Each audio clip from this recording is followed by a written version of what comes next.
శుక్లాంబరధరం విష్ణుం శశివర్ణం చతుర్భుజం ప్రసన్నవదనం ధ్యాయేత్ సర్వవిఘ్నోపశాంతయే.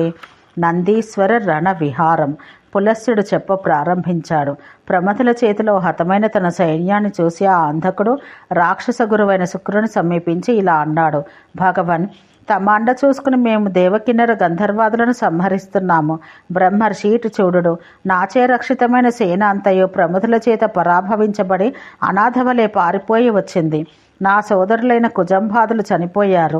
ఓ భార్గవ, ఇక ప్రమథులో కురుక్షేత్ర ఫలంలాగా అక్షయంగా ఉన్నారు కాబట్టి మేము శత్రువుల చేతుల్లో పరాజయం పొందకుండా తగిన ఉపాయం చెప్పండి. అందుకుని మాటలు విని దేవర్షి ఆ బ్రహ్మర్షి దానవేశ్వరునితో అద్భుత వచనాలు పలికాడు.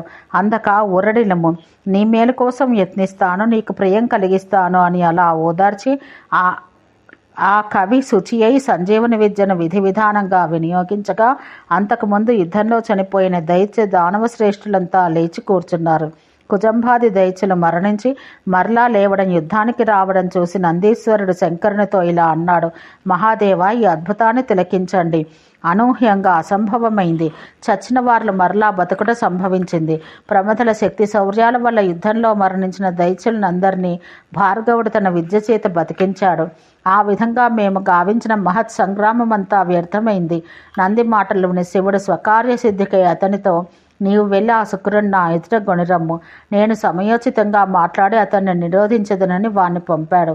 అలా శంకరునిచే ఆదేశించబడి ఆ గణాధిపతి అయిన నంది శుక్రుని పట్టుకొనుటకై రాక్షస సైన్యం వద్దకు వెళ్ళాడు. అలా వస్తున్న నందిని చూసి రాక్షస వీరుడైన హయకంధరుడు ఆయనను అడ్డగించాడు. అడవిలో సింహాన్ని ఎదిరించిన లేడిలాగా తనకెదురైన ఆ దైత్యుని మీదకు లంఘించి నంది 100 అంచులు గల తన వజ్రాయుధంతో మోది మూర్ఛ పడగొట్టాడు. వాణ్ణి తప్పించుకుని వస్తున్న నందిని కుజంభ, జంభ, బలి, వృత్ర, అయశిర్లను 5 దైత్య శార్దూలాలు చుట్టుముట్టారు. మయుడు, హ్లాదుడుగా ఆదిగా గల ఇతర దానవ వీరులు కూడా అనేక ఆయుధాలు చేపట్టి నంది మీద దాడి చేశారు. అలా ఆ రాక్షస వీరులచే దెబ్బలు తింటున్న ఆ గణాధిపతిని ఆకాశంలో నిలబడి బ్రహ్మ మొదలైన దేవతలు చూశారు.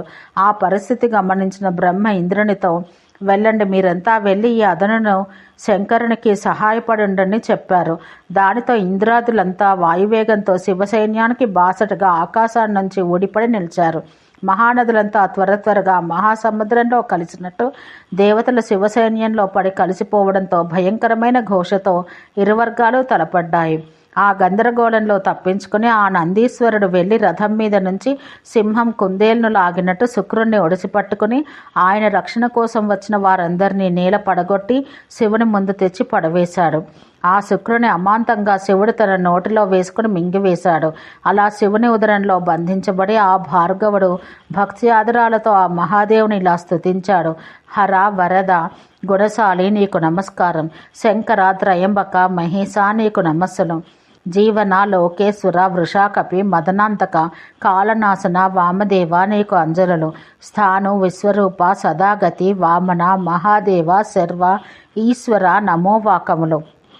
త్రినేత్ర, హర, భవ, శంకర, ఉమాధవ, జీమూతకేతు, గుహావాసి, శ్మశాన ప్రియ, భస్మధర, శూలధర, పశుపతి, గోపతి, తత్పురుషోత్తమ, నీకు మాటిమాటికి నమస్సులు.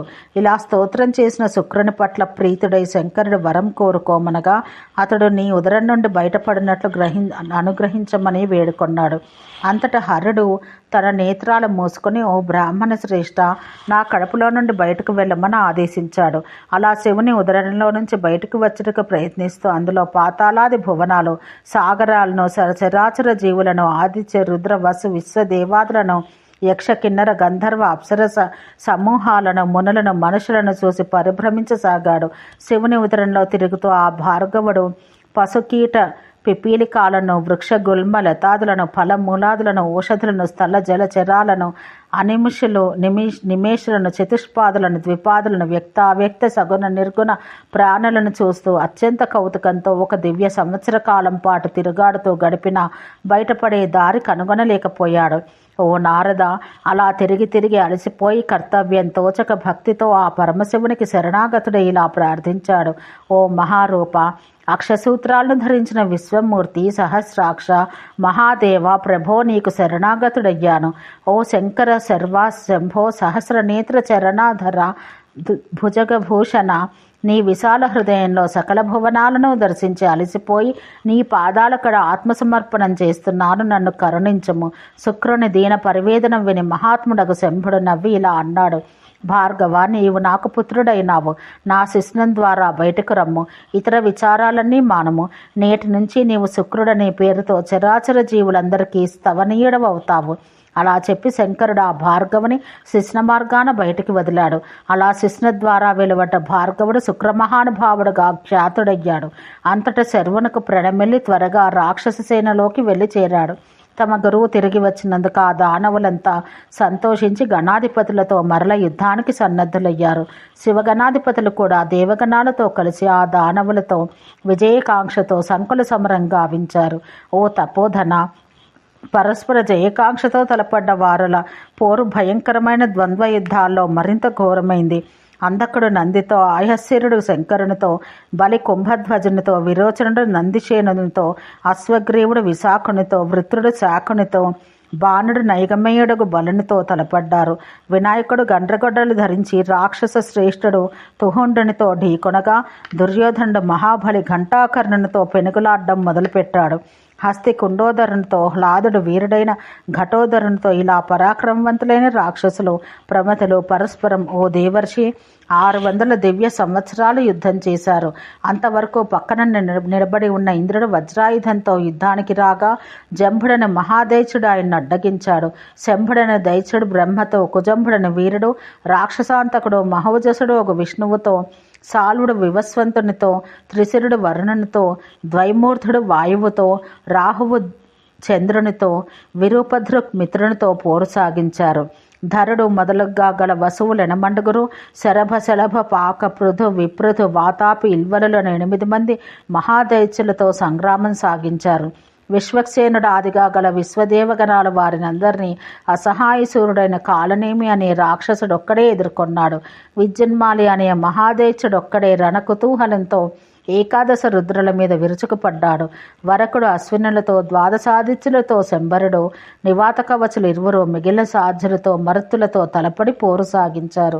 ఈ విధంగా ప్రమథులు, దేవతలు, దానవ వీరులతో వేలాది జంటలుగా ఏర్పడి 60 దివ్య సంవత్సరాల కాలం ఘోరంగా పోరాడారు. అయినా ఆ ప్రమదామరులను రాక్షసులు నిర్జింపజాలక తమ మాయను గప్పి వారందరినీ మింగివేశారు. అలా ప్రమథులను, దేవతలను రాక్షసులు మింగివేయగా ఆ మందరగిరి శిఖరం నల్లని వర్షాకాలపు మేఘాలతో కప్పబడ్డ కొండ కొమ్మలా కనిపించింది. రాక్షసుల మాయ గ్రహించిన మహేశ్వరుడు ఉగ్రుడై ఒక పర్యాయం గట్టిగా ఆవలించాడు. ఆయన ఆవలింత గాలి సోకినంతనే ఆ మహాదానవులంతా ఆలస్యంతో స్ఫూర్తిని కోల్పోయి మెల్లగా గొనుక్కుంటూ వికారంగా తమ నోళ్లు తెరిచి చేతుల్లోని ఆయుధాలు జారవిడిచి ఆవలించసాగారు.